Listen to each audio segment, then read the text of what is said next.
राधे राधे दोस्तों, आज हम आपको एक कथा सुनाने जा रहे हैं। ये हमारे प्रेमानंद जी महाराज के द्वारा सुनाई हुई है और मेरा सिर्फ एक ही मकसद है कि मैं महाराज जी गुरुदेव पूज्य गुरुदेव जी की जो कथा है उनको लोगों तक पहुंचाऊं। और मैं आपको एक गुरुदेव के द्वारा ही सुनाई हुई एक कथा को सुनाने जा रही हूँ। कृपा करके कथा को लास्ट तक अवश्य सुने। बड़े महापुरुषों ने सेवा सुख के लिए अपने सर्वस्व का समर्पण कर दिया। श्री आस्करण जी महाराज नाम के महाभगवत हुए हैं, जो अपने लोग नाम कीर्तन करते हैं।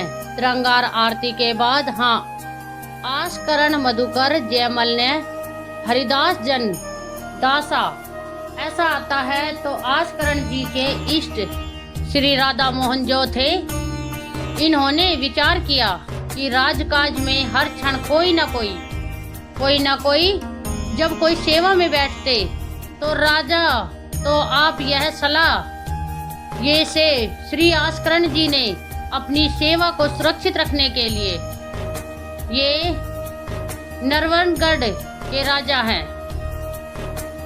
राजा को बहुत से कार्य होते हैं, पता नहीं किस समय कौन सी राजकीय व्यवस्था के लिए आवश्यकता पड़ जाए। तो ठाकुर जी सेवा में एकाग्रता की बहुत आवश्यकता होती है।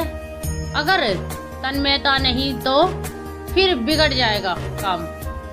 मनुष्यों में श्रेष्ठ आस्करण जी ये नरवगढ़ के राजा थे। इनके ठाकुर का नाम राधा मोहन जो था, यह प्रेम पूर्वक उनकी सेवा में कोई विघ्न न हो, इसलिए 10 घड़ी तक का कठोर आदेश दे दिया था। 24 मिनट की एक घड़ी होती है, तो 10 घड़ी कितनी हुई? 4 घंटे। 4 घंटे तक कोई भी अगर सूचना देने आया तो दंड प्राप्त करेगा, वो दंड उसको मिलेगा। 4 घंटे तक सूचना भी नहीं देनी है। जिस समय वह राधा मोहन जी की सेवा में गए तो द्वारपाल खड़े हो जाते थे, कोई भी अंदर प्रवेश नहीं करेगा। किसी भी तरह की कोई विपत्ति आ जाए, आग लग जाए, फिर भी सूचना नहीं देनी है। 4 घंटे सेवा में इसलिए उन्होंने कठोर नियम लगा रखा था, 4 घंटे तक कोई सूचना भी नहीं देगा। और आप मंदिर में राधा मोहन को 4 घंटे स्नान कराना, श्रृंगार कराना, आरती करना, फिर आरती करके भोग आदि सब करके फिर दंडवत करना। दंडवत के बाद जब प्रसाद चरणामृत लेकर उठते तब कोई बात हो तो बता सकते हैं। वो भी बात जब श्री जी की चीख डालकर बाहर निकले, उस समय द्वार पर चौकीदार बहुत सावधानी से कोई भीतर ना जाने पावे।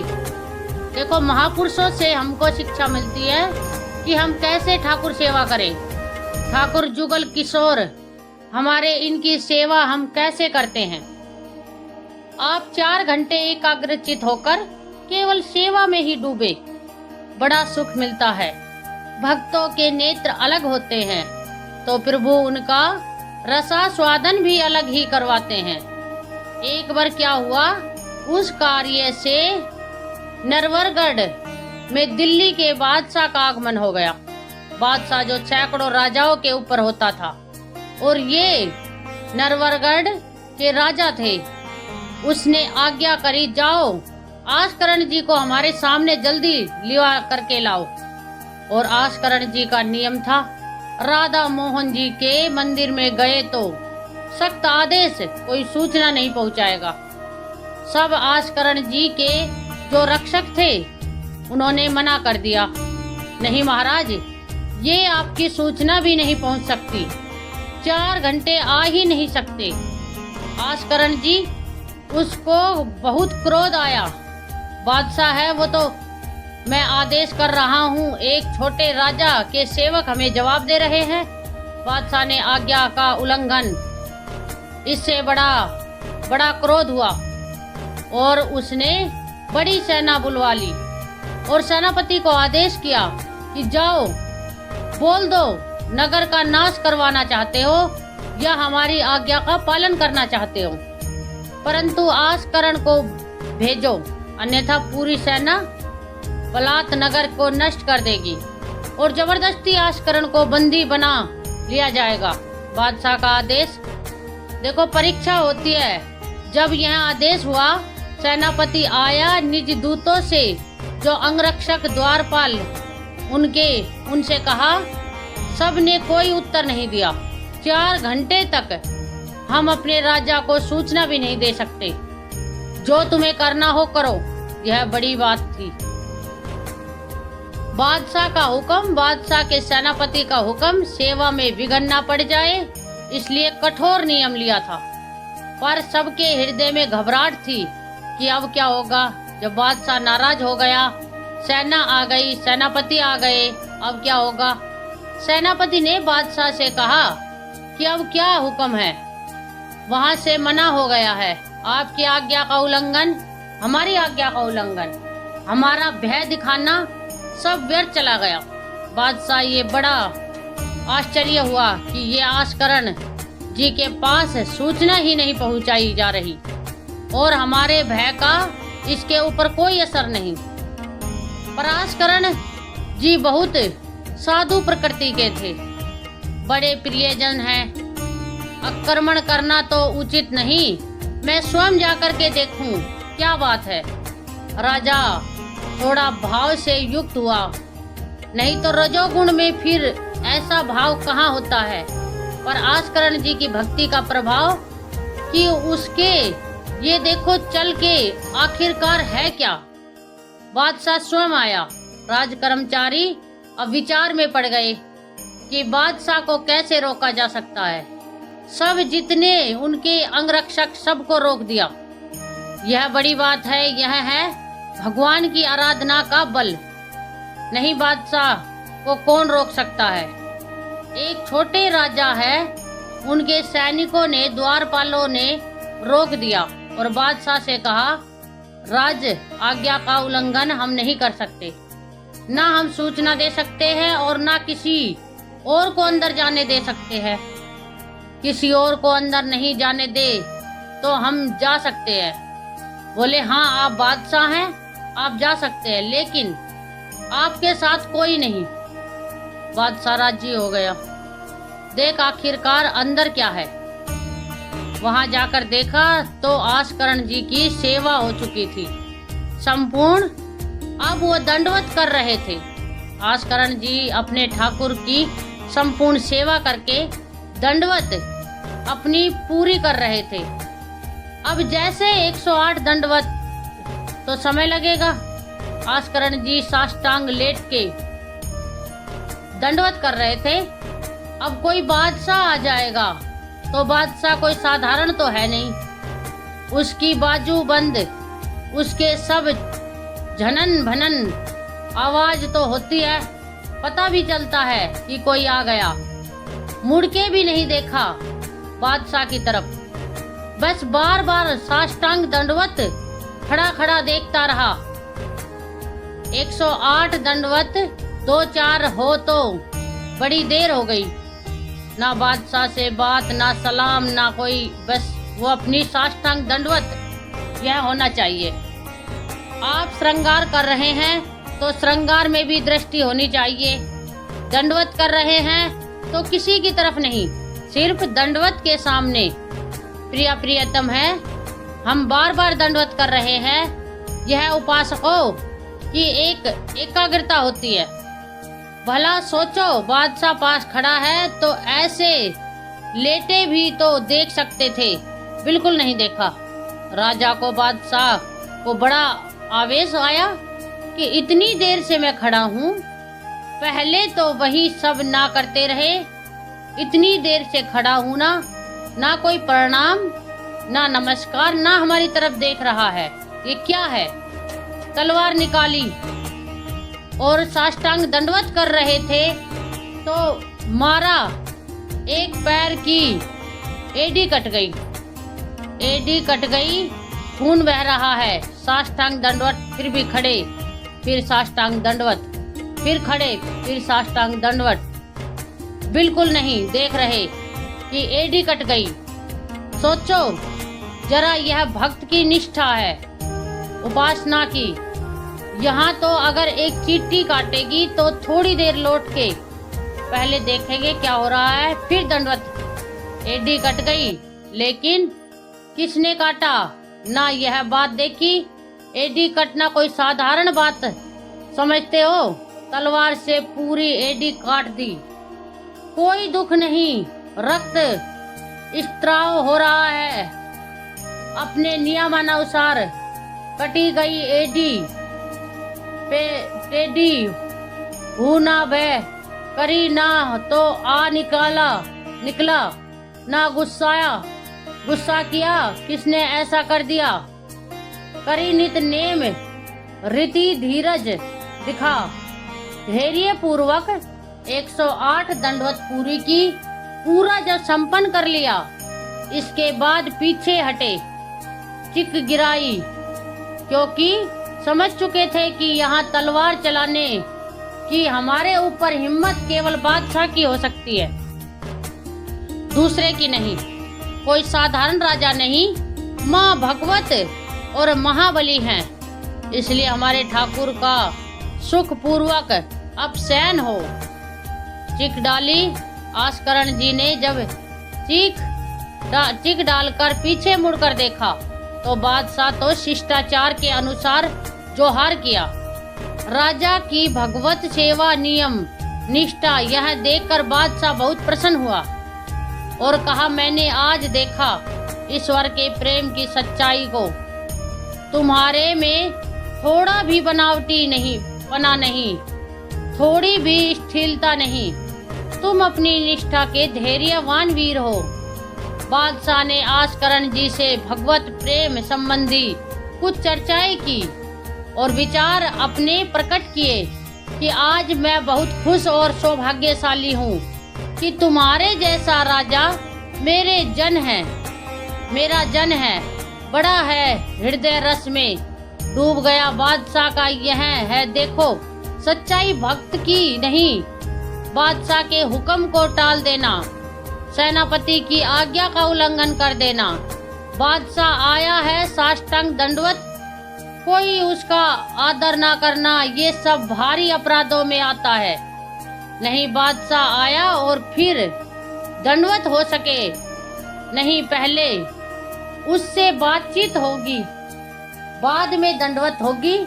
नए अपनी निष्ठा के आगे नहीं, एडी काट दी गई, फिर भी नहीं रुके। अब आकर जी सदैव अपने भगवत निष्ठा भगवत सेवा में मगन रहते।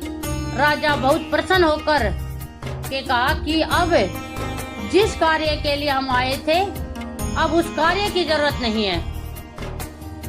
और अपनी जेब से अपनी रुमाल निकालकर अपने हाथों से उनके चरणों की एड़ी में बांधा और कहा, तुरंत चलिए राजवेद के द्वारा इसे, और आज से हमारी तरफ से आपके ठाकुर जी की सेवा सुख संविधान चलेंगे। हम विशेष प्रकार की आपकी ठाकुर सेवा में सहयोग है। आस्करण जी ने कहा, भगवत कृपा है, सब भगवत कृपा है, सेवा यथार्थ रूप से चल रही है। एक बार राजा आस्करण के शरीर में बहुत जोर का बुखार आ गया, ऐसा बुखार की ना उठने की हिम्मत, ना शरीर की सुधि और नियम की निष्ठा थी। अब भारी कष्ट, एक तो शरीर उठने लायक नहीं, भारी बुखार और दूसरा सेवा। अब वह इस बात के चिंतित थे कि सेवा कैसे होगी। तो ठाकुर जी ने सौपन में अपने किसी निजन पंडा से कहा, इनको किसी औषधि की जरूरत नहीं, मेरा चरणामृत पिला दो, ये स्वस्थ हो जाएंगे, सेवा में आ जाएंगे। वो गए और उनका ठाकुर जी ने सौपन में आकर के कहा है कि आप ठाकुर जी का चरणामृत पी लीजिए, आप स्वस्थ हो जाएंगे। वैसे तो चरणामृत रोज ही लेते थे। सेवा में जाने के पहले ठाकुर जी का चरणामृत जो पूर्व का था पिया, तत्काल सब खत्म। और सेवा में बहुत बड़ी सामर्थ्य है, निष्ठा में बहुत बड़ी सामर्थ्य है। ठाकुर जी के चरणामृत में विश्वास करो। जो रोज चरणामृत पीता है उसका पुनर्जन्म नहीं होगा। बड़े से बड़ा रोग आएगा लेकिन उसको पीड़ा नहीं पहुंचा पाएगा। अकाल मृत्यु नहीं होगी। जो सौपन में ठाकुर जी ने कहा चरणामृत दे दो, सब सामर्थ्य आ जाएगी। एक बार राजा ने द्वेष व सेना लेकर किसी दूसरे राजा ने आपके ऊपर चढ़ाई कर दी तो आपने व्यर्थ की खून खराबी ना हो। ललकार सुनकर भी आप सेना सहित संग्राम भूमि में यह विचार किया कि युद्ध कितने से बहुत लोगों का नाश होता है, इसलिए अपने सब महारथियों को बुलाया और कहा नाम कीर्तन करो। जहां युद्ध के लिए ललकार हो रही वहां नाम कीर्तन शुरू कर दिया। नाम कीर्तन इतनी जोर का कि आनंद में सब झूम रहे थे और उधर एक बादल की ऐसी टुकड़ी आई कि इतने ओले बरसे कि जो विपक्षी सेना थी, राजा और विपक्षी सेना सब भाग गए और ये अपनी तरफ कीर्तन ही करते रहे। लड़ना ही नहीं पड़ा। भाव यह है कि जो भगवान में चित्त जोड़ता है, भगवान नाम कीर्तन करता है, भगवत सेवा परायण करता है, सारे विघ्नों का निवारण स्वयं भगवान करते हैं। एक बड़ा सुंदर प्रसंग श्री जयमल जी का आता है। जयमल जी भी नियमनिष्ठ महापुरुष, यह भगवान श्री श्यामा श्याम के अनन्य उपासक हैं। हरिवंश महाप्रभु के निज जनों में इसका भी नाम आता है, जयमल की जी का। इनके हृदय में जैसे आस्करण जी की निष्ठा थी, उस वैसी निष्ठा थी सेवा की। इन्होंने भी 10 घड़ी तक किसी भी तरह की कोई सूचना, किसी भी तरह का कोई कार्य हमसे नहीं बताया जाएगा। और इन्होंने तो स्पष्ट आदेश कर दिया। वहाँ तो आदेश था केवल आस्करण जी का, यहाँ आदेश था जो बताने आएगा उसकी गर्दन उतार लेंगे। यहाँ तो और कठोर था। जयमल सिंह जी वैसे इनका पहले निवास मेते में था और ये बड़े अनुरागी प्रियतम के इनको प्रियतम की सेवा में थोड़ा भी विघ्न बर्दाश्त नहीं था। यह नियम निष्ठा की मंदिर में कोई भी जब सेवा में जयमल जी हो या न हो नहीं आ सकता। आ गया तो उसकी गर्दन बचेगी नहीं। ठाकुर नियम लगा दिया था निर्विघ्न सेवा के लिए। सेवा में बहुत बल है प्यारे, सेवा में बहुत बल है। जयमल जी ने नियम लगा दिए थे कि अगर सेवा के समय कोई भी समाचार देने आएगा तो उसे मार डाला जाएगा। इतना कड़ा शासन, और यह बात प्रसिद्ध हो गई थी कि 4 घंटे जयमल जी निकलेंगे नहीं मंदिर से। तो जयमल जी का एक मंडोर का जो राजा था वो भाई लगता था। उसने विचार किया कि बहुत अच्छा, 4 घंटे का समय है, जयमल जी के पास सूचना कोई दे नहीं सकता और इस समय आक्रमण किया जाए तो पूरे नगर को कब्जे में। कल 4 घंटे का युद्ध और वह निकलेंगे नहीं और कोई सूचना देने जाएगा तो मार डाला जाएगा। बहुत बढ़िया अवसर है कि पूरे नगर को अपने कब्जे में ले लिया जाए। भारी सेना चारों तरफ से पूरे नगर को घेर लिया गया। अब ये जब सैनिकों से पता चला तो हाहाकार मच गया कि बिना राजा के आदेश के युद्ध कैसे छोड़ दिया जाए। चारों तरफ से शत्रु पक्ष सैनिकों ने घेर लिया है। सबने विचार किया कि आज्ञा हो जाए तो अभी युद्ध हो जाए, पर आज्ञा लेने कौन जाए? जो जाएगा मार डाला जाएगा। जयमल जी का आदेश है। अब जयमल जी की माता जी को तैयार किया गया कि आप जाओगी तो आप पर वो प्रहार नहीं करेंगे और आपकी बात सुन लेंगे। माताजी भी डरती हुई गई, लेकिन आज्ञा थी कि कोई नहीं आएगा। अगर जो भी आएगा उसकी गर्दन उतार दी जाएगी, मार डाला जाएगा। माताजी को इसलिए भेजा गया कि बस आप केवल सूचना दे दो और वो आज्ञा दे दे। संभाल तो सब यहाँ लेंगे, आज्ञा दे दे। वो गई। जयमल जी ठाकुर जी के श्रृंगार में थे। पीछे से कहा, बेटा, शत्रु पक्ष ने पूरे नगर को घेर रखा है, तुम्हारी क्या आज्ञा है? उसने उत्तर दिया है, भगवान सब भली करेंगे, आप जाओ। दूसरा शब्द नहीं, भगवान सब भली करेंगे, इशारा किया। अगर दूसरा होता तो प्रण पूरा करते, लेकिन माँ है इसलिए इशारा किया, वापस चली जाओ। मुड़ के नहीं देखा, बस एक शब्द कहा, भगवान सब भली करेंगे। ये नहीं कहा कि युद्ध आरंभ कर दो, मैं सेवा करके आऊंगा, ऐसा कुछ नहीं। भगवान सब भली करेंगे और इशारा किया कि आप वापस चली जाओ, जो कि तो सेवा में लगे रहे। भगवान ने देखा कि ये तो बिल्कुल बेपरवाह है और सैनिक चारों तरफ से घेर लिए हैं राज्य को। तो स्वयं प्रभु घोड़े पर सवार हुए जयमल जी के। अब उनको कुछ कहने की जरूरत थोड़ी है। राजा का जो शाही घोड़ा था, उस घोड़े को तैयार करके उस पर विराजमान होके अकेले शत्रु पक्ष को परास्त किया, अकेले सबको मूर्छित करके मारा, एक को भी नहीं। और आप घोड़े को घुड़साल में बांधकर अंतर्ध्यान हो गए। सैनिक देख रहे हैं जो सुरक्षा में है कि कोई आक्रमण नहीं हो रहा, सब शांति है। नजदीक गए तो सब मूर्छित पड़े हैं। उनका जय हो, हमारे महाराज की जय हो गई। शत्रु पक्ष तो मारा गया, पूरी की पूरी सेना मूर्छित। जयमल जी सेवा समाप्त की, संपन्न की श्री जी की, और बड़े आवेश के में सीधे गए जहां उनका घोड़ा विराजमान रहता था। घुड़सार में तो घोड़े को देखा तो पसीने से लथपथ और हाँफ रहा था। ऐसा कैसे हो सकता है? घोड़े की सवारी इतनी तीव्र गति से किसने की? इतना हाफ पसीना पसीना हो रहा है।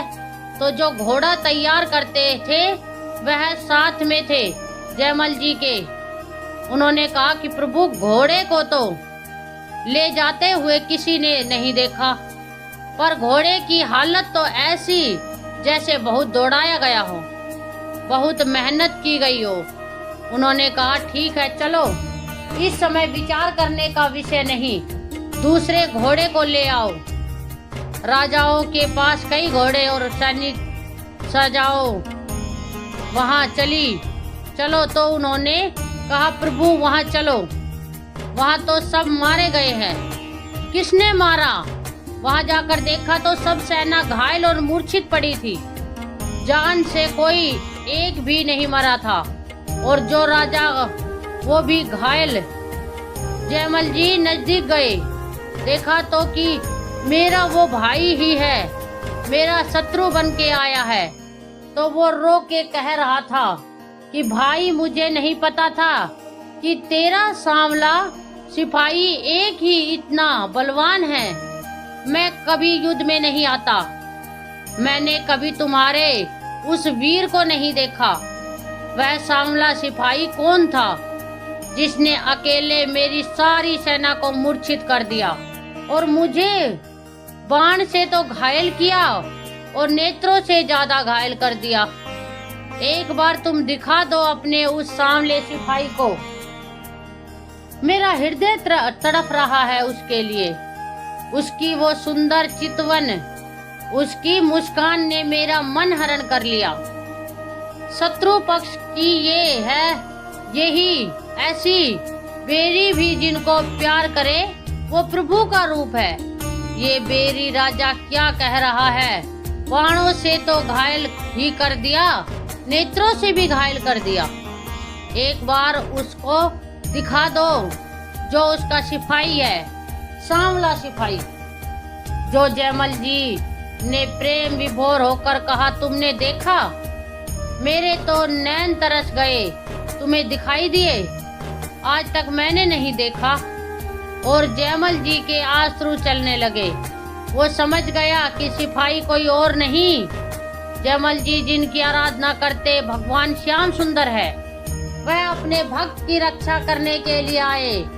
अहो भाग्य, दुश्मनी का भाव ही सही, पर मेरा भाई तो है ना। इस कारण भगवान ने मुझ पर कृपा की कि मुझे दर्शन का सौभाग्य मिला। और जयमल जी के चरणों में प्रणाम किया और कहा, आज के बाद कभी जिंदगी में आपसे वर का भाव नहीं रखेंगे और आपके उसी सांवल सिपाही के ध्यान में निरंतर हम मगन रहेंगे। भगवान की सेवा करने की प्रतिज्ञा जयमल जी के शत्रु के मन में भी सख्त भक्ति प्रकाशित कर गई दी। यह है प्रचार, जब अंदर होता है प्रसार तो सबके हृदय में होता है प्रचार, और जब अंदर प्रचार नहीं तो बाहर प्रचार लाख करते रहो, कुछ नहीं होता। बुरा करने भक्त का आए थे तो भगवान ने उनका मंगल कर दिया। क्यों कर दिया?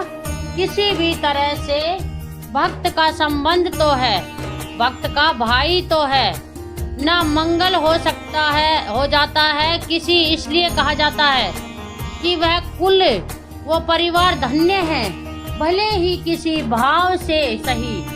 भगवान से जुड़े हुए भक्त के संबंध में यदि आता है, उसका परम मंगल हो जाता है। जयमल जी लौट करके गए और अपने घोड़े को दंडवत किया कि हे भाई, ठाकुर जी की सेवा तो हम प्रगट में करते ही हैं, लेकिन तेरे सौभाग्य का वर्णन क्या करें। मेरे ठाकुर जी तेरे पर सवार हुए, घोड़े की 4 परिक्रमा की, आरती उतारी, दंडवत की और बार बार हाथ से स्पर्श करके पुलकित हो रहे थे। ऐसे हैं हमारे ठाकुर जी, इसलिए दासोहम में बड़ी सामर्थ्य मानी गई है। सबसे ज्यादा कृपा किस पर होती है? जो भगवान के दासों का दास होता है। घोड़े को साक्षात्कार हो गया भगवान का, बैरी भाई को साक्षात्कार हो गया, और जयमल जी कह रहे हैं कि मेरे नयन तरस रहे हैं। तो क्या वास्तविक जयमल जी के नेत्र तरस रहे हैं? नहीं, जिनके संबंध में बरस रहे उनके नेत्र कैसे तरस सकते हैं?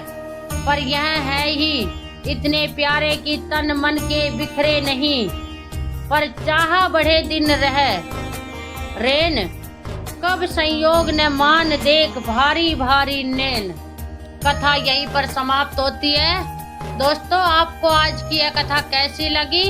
अगर आपके दिल को इस कथा ने थोड़ा भी छुआ हो तो हमारे चैनल को एक लाइक जरूर करें और कमेंट्स बॉक्स में राधे राधे जरूर लिखें। जो प्रेमानंद जी महाराज के सेवक हैं, जो उन्हें अपना गुरु मानते हैं, वो गुरुदेव के नाम पर जय प्रेमानंद जी महाराज जरूर लिखें। जय गुरुदेव। आपको सत सत नमन है।